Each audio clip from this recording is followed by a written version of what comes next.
ঈদ উপলক্ষে রাজধানী ছেড়েছে কয়েক লাখ মানুষ।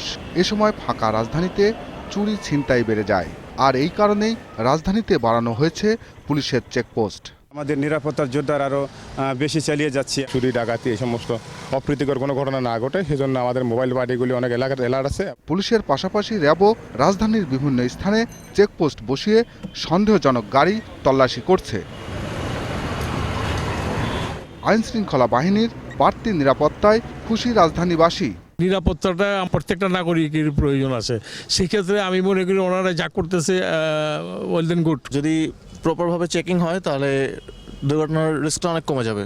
ফাঁকা রাজধানীতে অপরাধীরা যাতে সুযোগ নিতে না পারে সেই জন্য বিশেষ নিরাপত্তা নেওয়া হয়েছে বলে জানিয়েছেন পুলিশ। চুরির একটি প্রবণতা আমরা দেখতে পাই, তো সেটা যাতে না হয়, যাতে কেউ অপরাধীরা সুযোগ না নিতে পারে, সেই রকমভাবে আমাদের একটি ঈদ পরবর্তী সপ্তাহব্যাপী একটি বিশেষ নিরাপত্তা ব্যবস্থা গ্রহণ করা হয়েছে। পাশাপাশি নগরবাসীকে নিজস্ব নিরাপত্তা নেওয়ার আহ্বান জানান এই কর্মকর্তা। মিনিমাম নিরাপত্তা ব্যবস্থা অবশ্যই রাখবেন, একদম খালি। আহমদ বাবু, 21 টেলিভিশন, ঢাকা। একটি প্রবণতা আমরা দেখতে পাই।